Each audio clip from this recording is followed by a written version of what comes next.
오늘 말씀 제목은 가장 강력한 힘 감사입니다. 오늘 추수감사 주일이죠.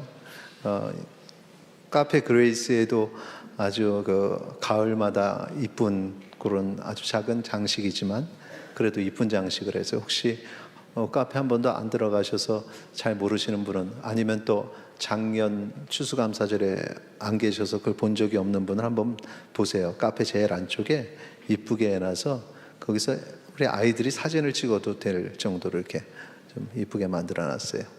그리고 감사 예물도 우리가 하나님 앞에 드렸습니다. 특별히 우리가 의미를 매번의 예물을 드릴 때마다 다 그것이 귀한 예물이고 또 우리가 최선을 다해야 되지만 이 추수감사절의 절기 예물은 또 특별한 의미가 있어서 우리가 또 최선을 다하는 모습을 보이기도 하죠. 추수감사절의 하이라이트는 뭐냐? 오늘 저녁에 있을 각기감별 찬양의 밤이 하이라이트예요. 그래서 저녁에 그 찬양의 밤을 참석을 안 하면 추수감사 절기 예배를 안 드린 것과 마찬가지일 정도로 안 드린 겁니다라고 얘기를 하지 않았어요. 안 드린 것과 같은 그런 어떤 아주 중요한 시간이 저녁에 찬양의 밤. 제가 보니까 팀이 꽤 많아졌습니다. 그래서 전에 한 번 그런 적이 있는데 우리가 이제 코로나 지나면서 그냥 또 한 번 더 이렇게 우리 전도회별로 하게 됐고, 내년에는 그 위아래에 한 팀 정도는 이렇게 연합을 해서 이렇게 찬양을 하도록 하겠습니다. 1년 뒤에 광고를 미리 하게 했습니다. 그러니까 준비하실 때 이렇게 우리가 묶이겠구나, 위가 될지 아래가 될지는 봐서 그렇게 진행을 할 것입니다. 자, 이렇게 추수감사절의 분위기가 이렇게 무르익고, 제가 이렇게 또 오늘 이렇게 수고해서 또 이렇게 꽃도 이쁘게 장식을 했는데 그 옆에 보니까 또 낙엽도 떨어져 있어서 야, 이게 디테일하다. 강대상에 낙엽까지도 이렇게 디테일하게 이렇게 했구나, 이런 생각을 했어요. 수고하셨어요. 그 감사의 이 분위기가 익숙해지는데 내가 감사할 게 뭐가 있나, 그냥 이런 생각이 드는 그런 경우들도 막 계실 겁니다. 이런 경우들은 제가 볼 때는 한 두 가지입니다. 첫째는 내가 감사할 걸 찾지 못하는 거죠. 재정적으로도 요즘에 너무 힘들고 하는 일도 잘 안 되고 가정도 화목하지 않고 여러 가지 또 삶에 걱정 근심이 많을 때는 감사할 마음이 자꾸 이렇게 생기지는 않습니다. 그런 경우에 감사할 마음이 잘 안 생기고, 또 하나는 많은 걸 가졌음에도 감사하지 않는 경우는 내가 다 했는데 뭐 이런 생각이, 그런 경우는 사실 많지는 않겠죠. 한두 분 계실까요? 그런 경우에 이거 하나님이 주신 것 이렇게 생각이 돼야 감사하는데, 그냥 내가 이룬 것, 내가 정말 고생해서 이룬 것이란 생각이 강하면 그것이 감사할 제목은 안 됩니다. 그런데 우리가 이 시간에 감사해야 하는 이유는 그런 뭘 가졌는가, 하나님이 내게 뭘 주셨는가 하는 것만으로 감사하는 것은 아닙니다. 오늘 우리가 같이 읽은 데살로니가전서 5장 18절에 보면은 범사에 감사하라 했습니다. 여기서 말하는 범사는 모든 것이라는 의미입니다. 모든 것에 감사하라. 그러니까 내가 뭔가를 가지고 있을 때도 당연히 감사해야 되지만 그것이 없더라도 감사를 해야 한다라는 것이고, 그 뒤에 보면 이것이 그리스도 예수 안에서 뭐라고 얘기하고 있습니까? 성구. 뭐라고 얘기하고 있습니까? 지금 당황했어요. 지금 어떻게 해야 될지. 그리스도 안에서 너희를 향하신 하나님의 뜻이라고 얘기하고 있죠. 하나님의 뜻. 그러니까 지금 범사는 있든 없든 모든 상황에 모든 것에 감사해야 하는 것이 하나님의 뜻이다라는 것이죠. 그래서 고난 중에도 감사한다는 것이 사실 우리가 늘 고백도 하고 그렇게 되길 바라지만 이게 쉽지 않습니다.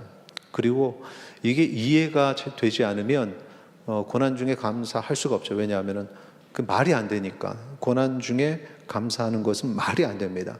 그럼에도 불구하고 고난 중에 감사해야 하는 이유 뭘까요? 딱 두 가지로 정리해서 말씀드립니다. 첫째, 우리 같이 읽겠습니다. 시작. 감사는 하나님이 원하시는 일로서 감사하는 자에게 하나님께서 구원의 손길을 내밀어 주십니다. 자, 앞에서 말씀드린 것처럼 하나님이 원하시는다 라는 거죠. 그래서 그 다음에 하나님이 원하시는 걸 하는 자에게 구원의 손길을 내밀어 주신다. 이 말씀은 시편 50편 23절에서 온 겁니다. 같이 읽겠습니다. 감사로 제사를 드리는 자가 나를 영화롭게 하나니 그의 행위를 옳게 하는 자에게 내가 하나님의 구원을 보이리라. 아멘. 자, 여기서 감사를 뭐라고 표현합니까? 감사로 제사를 드린다 얘기했습니다. 지난번에 우리 그레이스 콘서트 할 때 최운차 카이어 찬양하는 그 시간에 말씀이 뭐였냐면, 찬양은 내가 기분 좋다고 하는 게 아니라 의무로 해야 된다. 내가 힘들 때도 찬양해야 된다. 그러면서 이것이 찬양의 제사라고 말씀드렸는데 똑같습니다. 감사도 제사죠. 그래서 제사라는 것은 이 시대에는 예배라고 표현하는, 이 예배는 내 마음 상태, 내 삶의 상태와는 상관없이 드려져야 되는 것입니다. 이것은 살아계신 하나님을 믿는 믿음의 백성들 뿐만 아니라 그냥 일상의 어떤 사물들을 믿는 그런 사람들, 죽은 어떤 자연을 믿는 그런 어떤 그런 기본적인 어떤 그런 모습들의 속에도 항상 그런 모습이 있었습니다. 그러니까 보시면은 우리 그런 거 잘 아시죠? 기우제 이런 거. 그러니까 비가 와서 좋아서 제사를 드리는 게 아니라 비가 안 오니까 비를 내려달라고 그렇게 제사를 드려왔죠. 그러니까 이런 어떤 원시 종교의 상태에서도 사람들은 내가 가진 것이 없어도 소망하는 마음에서 제사를 드려왔는데, 하나님이 살아계심에 그걸 우리가 믿는데, 살아계신 하나님 앞에서 살아계신 하나님이 뭘 주면 제사를 드리고 안 주시면은 나는 감사하지 않겠다, 제사를 드리지 않겠다, 이거는 말이 안 된다는 거죠. 그래서 이 제사는 그냥 늘 드려져야 되는 겁니다. 나의 상태와는 상관없이 우리의 예배를 그렇게 드리죠. 그래서 저는 그런 생각이 들어요. 여러분들은 좀 가끔 불편할 수 있습니다. 어떤 분이 왔는데 예배 드릴 준비가 안 돼 있어요. 그냥 와서 예배 집중도 못하고 또 예배 시간에 막 자꾸 딴짓도 하고 핸드폰도 자꾸 만지고 옆 사람하고 자꾸 대화하고, 그러면 이제 다른 분들은, 특히나 이제 뒤에 계시는 분들은 그게 눈앞에서 보이니까 불편하죠. 왜 와가지고 이렇게 예배를 방해할까? 근데 저는 마음이 틀립니다. 그냥 카페 앉아서 핸드폰 하기를 원하지 사람들이 예배에 와서 핸드폰 하기를 원합니까? 어디서 하는 게, 핸드폰 만지는 게 편할까요? 집에서, 카페가 아니라 집에서. 네, 그래요. 집에 침대에 누워서 아마 이분들은 침대에 누워서 핸드폰 만지다 한 번쯤은 얼굴에 떨어뜨린 경험이 있는 것 같은. 그러니까 그 불편한 가운데에서도 교회 나왔다는 거죠. 그 마음을 우리가 생각을 해야 된다. 그럼에도 불구하고 교회 나왔다. 그럼에도 불구하고 주일이 돼서 발걸음을 교회로 향했다. 그래서 그런 분이 있으면 참 귀한 분이다, 이렇게 생각하시면 될 것 같아요. 정말 귀한 분이다. 주변에 이제 오늘도 핸드폰을 하시면 귀한 분이구나. 내 앞에도 귀한 분이 계셨다. 이렇게 생각하면 되죠. 그러니까 그냥 나의 상황과는 상관없이 하나님 앞에 제사를 드리는 그 모습, 어느 순간에는 이제 그런 또 모습에서 좀 더 집중적으로 하나님께 더 예배를 드리려는 모습으로 어느 순간에는 성장하겠죠.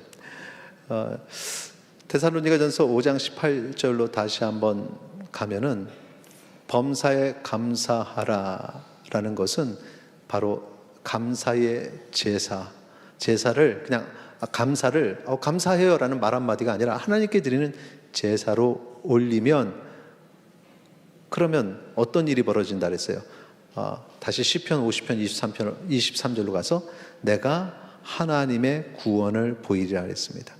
구원이 언제 필요할까요? 여기서 말하는 구원의 개념을 좀 폭넓게 생각해서 건져주심으로 이해하십시오. 건져주심. 제사를 드리면 구원받아, 이게 아니죠. 하나님을 믿는 자가 구원받으니까. 영생에 대한 구원은 그렇게 좀 우리가 이해를 할 때 믿음으로 구원받는 언약의 개념으로 생각해야 되고, 여기서 말하는 구원은 건져주심이죠. 그래서 힘들고 어려운 순간에 구원이 필요합니다. 나를 건져주시는 상황은 내가 뭔가 진흙과 같은 곳에 또 암흑 속에 이런 데 빠질 때 하나님의 구원의 손길이 더 간절하고 더 구원을 바라게 되죠. 그러니까 감사로 제사를 드려야 될 시점이 언젠가 생각하면 뭔가 충만하고 뭔가가 다 잘 이루어질 때뿐만 아니라 정말 힘들고 어려운 순간에 감사의 제사를 드리면 하나님께서 나를 구원해 주시고 건져 주시는 줄 믿으시기 바랍니다. 그래서 이 시간에 추수감사절이라 할 때 나는 감사할 게 없어. 그 순간에 더 하나님 앞에 감사하십시오. 내가 너무 힘들고 어려운 순간에 나는 이 시간에 이 추수감사절에 기쁨이 없어. 그때 더 감사의 제사를, 이 예배를 하나님께 올리시기를 바랍니다. 그럼 하나님께서 건져 주실 줄 믿습니다. 시편 50편 14절 15절 같이 읽겠습니다. 감사로 하나님께 제사를 드리며 지존하신 이에게 내 세원을 갚으며 환난 날에 나를 부르라. 내가 너를 건지리니 내가 나를 영화롭게 하리로다. 아멘. 자, 여기 보세요. 14절에 감사로 하나님께 제사를 드려라. 지존하신 이에게 내 서원을 갚으라. 그 다음에 15절에 환난 날에 나를 부르라 라는 거죠.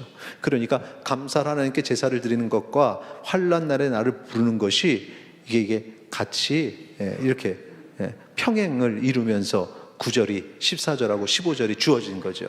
감사로 하나님께 제사를 드리는 것과 환난 날에 하나님을 부르는 것이 같은 겁니다. 그래서 감사의 제사는 환난 날에 하나님을 부르며 제사를 올리면, 예배를 드리면 그 다음에 어떻게? 내가 너를 건질 것이다. 그 구원의 은혜를 하나님께서 왜 우리에게 베풀어 주실까요? 그것을 통해서 구원받은 자가 하나님을 찬양하게 되니까, 하나님께 영광을 올리게 되니까. 그러니까 감사의 제사는 없을 때에도 힘들 때에도 드려지고, 그 가운데 건지시는 하나님께서 은혜를 베푸시니까 그 다음에 그것이 삶의 고백으로 더 하나님께 영광을 올리는 그런 감사의 제사는 이중적인 의미가 있는 것입니다. 하나님께서 우리를 건져 주실 줄 믿으시기 바랍니다. 그래서 감사해야 하는 이유 두 번째가 나오는 겁니다. 두 번째 뭐냐? 같이 읽겠습니다. 감사는 더 큰 기적을 경험하도록 인도합니다. 바로 그거죠. 이제 힘들고 어려운 순간에 감사를 드리면, 감사의 제사를 드리면 하나님께서 임하셔서 우리를 건져주시고, 그러니 우리는 또 다른 큰 감사로 하나님께 영광을 올리는, 그래서 우리는 위대한 하나님의 능력을 체험하는 것입니다. 누가복음 17장의 10명의 나병 환자가 딱 그 이야기죠. 딱 그 이야기입니다. 자, 17장 13절에 보니까 소리를 높여 이르되 예수 선생님이여 우리를 불쌍히 여기소서. 지금 이 상황이 힘든 상황입니다. 그래서 고침받고 싶어서 간절하게 불렀는데, 그래서 우리 예수님 이렇게 말씀하십니다. 14절 같이 읽겠습니다. 보시고 이르시되 가서 제사장들에게 너희 몸을 보이라 하셨더니 그들이 가다가 깨끗함을 받은지라. 자, 가서 고쳐라. 이것은 그냥 고침 받았을 때의 제사장에게 보이는 거죠. 그런데 고침 받은 건 그 순간이 아니라 그 이후에입니다. 그러니까 믿음으로써 나아갔더니 그 다음에 고침받은 걸 확인하게 돼요. 그래서 그들이 간절히 바랬던 것을 얻게 됩니다. 그 다음이 중요하죠. 15절, 16절에 보니까 그 중에 한 사람이 자기가 낳은 것을 보고 큰 소리로 하나님께 영광을 돌리며 돌아와. 16절에 같이 읽겠습니다. 예수의 발 아래 엎드려 감사하니 그는 사마리아 사람이라. 아멘. 여기서 사마리아 사람이라고 얘기했던 것은 사마리아 사람, 유대인들 당신들이 이방인이라고 여기는 이 사마리아 사람 한 사람만 와서 엎드려 감사했다라는 것을 이제 강조하기 위해서 설명을 한 겁니다. 감사했죠. 그러니까 10명 중에 자기의 필요를 따라서 구했던 사람은 그것이 주어졌을 때 더 이상 감사하지 않아요. 앞에서 하나님께서 구원을 하실 때는 왜? 건져주실 때는 왜? 그것을 통해서 너희가 나를 영화롭게 할 것이라고 하셨기 때문에 주셨는데 그 다음이 이루어지지 않았던 겁니다. 근데 감사가 어려울 때도 해야 되지만 어려울 때 주어지면 그 다음에 반드시 하나님을 영화롭게 해야 되는데 이 두 번째 감사가 나타나지 않은 거죠. 그래서 예수님께서 이렇게 말씀하십니다. 17절, 18절, 19절 같이 읽겠습니다. 예수께서 대답하여 이르시되 10사람이 다 깨끗함을 받지 아니하였느냐? 그 9은 어디 있느냐?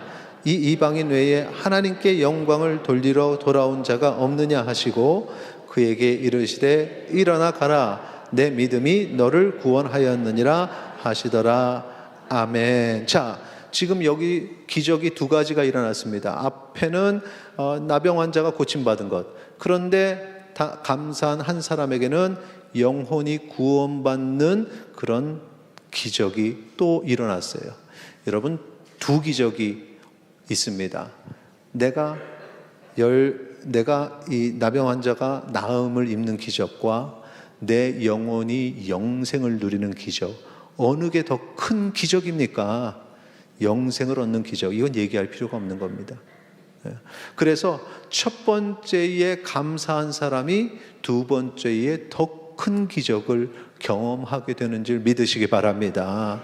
반대로 감사하지 못하면 진짜 위대한 기적을 경험하지 못하는 것입니다. 그래서 일상의 작은 것에 감사해야 된다는 거죠. 아무리 작은 것이라도 하나님 앞에 다 감사해야 돼. 감사를 표현하지 않으면 안 돼. 그 뒤에 위대한 것이 있기 때문에. 감사의 표현의 방법은 여러 가지가 있을 텐데 기억해 보십시오. 그 소설 지옥의 단편이라는 책이 있는데 오스카 와일드가 지은 소설입니다. 이건 소설입니다. 그런데 성경의 이야기를 접목을 했습니다. 예수님으로부터 고침받은 세 사람, 그런데 그 뒤가 안 좋더라는 것입니다. 한번 들어보세요. 어떤 의미인지. 예수님은 길을 가시다가 주정꾼을 만났습니다. 그는 폐인과 같이 된 젊은이였습니다. 예수님이 물으셨습니다. 왜 그런 생활을 하고 있습니까? 주정꾼이 이렇게 대답하였습니다. 당신이 걷지 못하던 나를 일으켜 걷게 만들어 주었습니다. 그러나 걸어 다닌들 무엇을 먹고 살라는 말입니까? 그동안 직업을 구해보았으나 만족한 직업 하나도 없었습니다. 그 후 세상을 비관하다가 이 꼴이 되었습니다. 조금 더 가시다가 예수님은 창녀를 만났습니다. 예수님이 창녀 생활에서 해방시켜준 여자였습니다. 예수님은 이상하여 물으셨습니다. 어째서 이런 생활로 되돌아갔습니까? 창녀는 이렇게 대답하였습니다. 당신이 나를 창녀에게 건져 새 사람을 만들어준 것 같았습니다. 창녀에서 발을 씻은 즉 무슨 행복이 있단 말입니까? 나는 더욱 고독해서 살 수가 없었기 때문에 다시 창녀의 생활을 시작했습니다. 세상 사람 누구도 내 진실을 믿어주지 않았습니다. 조금 더 가시다가 예수님은 불량자가 사람들과 난폭하게 싸우고 있는 것을 보셨습니다. 그래서 물으셨습니다. 여보게 청년, 어째서 이런 생활을 하고 있습니까? 불량자는 예수에게 이렇게 대답하였습니다. 나는 당신이 눈을 뜨게 해준 소경이었습니다. 그러나 눈을 뜨고 무엇을 보라는 겁니까? 보이는 것이 모두 신경을 돋우고 귀찮고 화나는 세상입니다. 허구의 소설인데 한 가지 깊게 생각하죠. 감사하지 못하는 사람은 기적을 경험해도 무의미하다는 것입니다.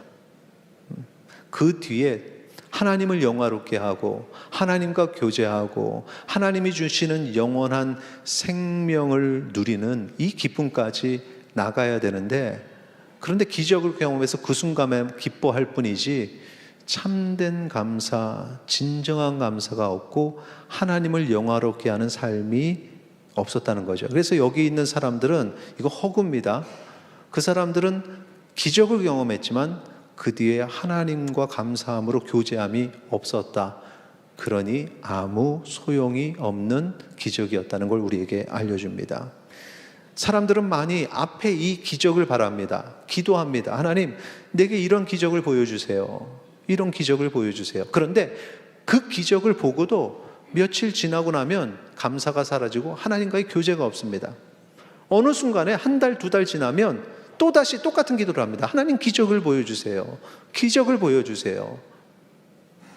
하나님과의 교제가 없기 때문에 이 기적이 무의미하다는 것입니다. 진정한 기적은 하나님과의 교제, 나를 구원하신 하나님과의 만남, 이 만남까지 나가서 내가 하나님의 영화롭게 하는 삶으로 변해야 되는데 그러지 못했다는 것입니다. 여러분 중에도 이런 기적과 같은 경험을 한 사람들이 많습니다. 그래서 예수님을 믿게 된 거죠. 지난 삶에 그런 경험이 있습니다. 그 다음에 바뀌었습니까? 하나님을 영화롭게 하면서 하나님과 교제하는 삶으로 나아갔는가? 그러면 이전에 그런 기적은 필요가 없습니다. 왜? 하나님을 영화롭게 하는 삶이 너무나 기쁘고 하나님 나라의 천국의 그 기쁨을 아니까. 그런데 거기까지 나아가지 못하면 또다시 하나님 다시 이렇게 됐어요. 내게 기적을 보여주세요. 이렇게 또 간구하게 되는 겁니다. 하나님께서 왜 우리에게 이 감사의 제사를 의무적으로 하게 만드실까? 왜 이것은 하나님의 뜻이니 범사에 감사하라. 기쁠 때나 슬플 때나 상관없이 감사하라 하는가? 내가 이렇게 힘들고 어려운데 왜 감사하라 하는가? 오늘 설교의 제목이 바로 그 답입니다. 감사가 가장 강력한 힘이기 때문에. 무슨 힘이냐?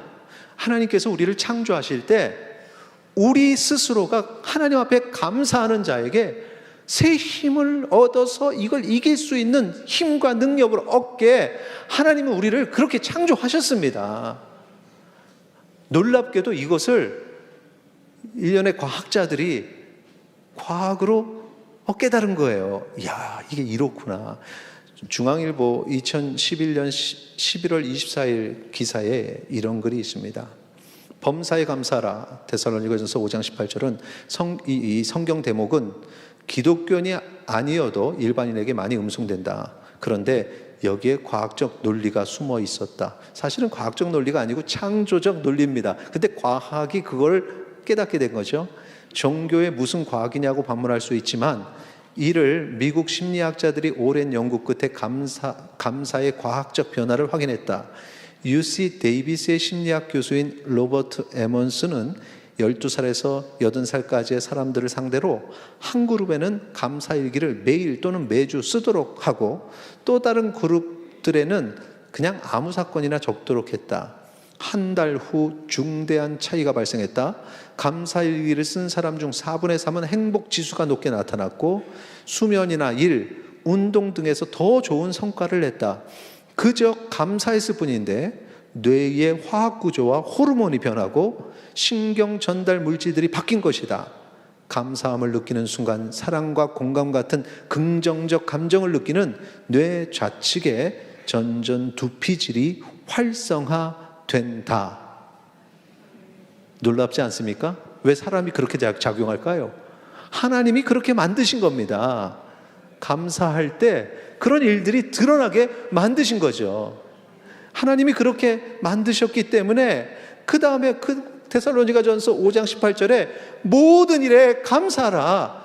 이것이 너희를 향하신 하나님의 뜻이니라라고 말씀하셨던 겁니다. 그러니까 이 말이 그냥 주어진 게 아니죠. 태초부터 하나님께서 그렇게 계획하시고 그렇게 인간을 만드시고 그리고 힘들고 어려운 상황 속에 있는 자에게 감사하라. 그 말에 순종하면 내 삶이 변화되고 하나님이 우리를 만나주시고 내가 전과는 다른 삶을 살게 되는 줄 믿으시기 바랍니다. 그러니 이 말씀이 얼마나 놀랍습니까? 우리 마지막으로 한번 이 본문 나를 향한 하나님의 계획하심이구나 생각하시면서 같이 읽겠습니다. 데살로니가전서 5장 18절 반주 준비해 주시고 같이 읽습니다. 범사에 감사하라. 이것이 그리스도 예수 안에서 너희를 향하신 하나님의 뜻이니라. 아멘. 그러니 이 자리에 있는 모든 분들 자기의 모든 상황과 상관없이 하나님께 감사하고 이 놀라운 하나님이 주시는 기적을 경험하시기를 축원합니다.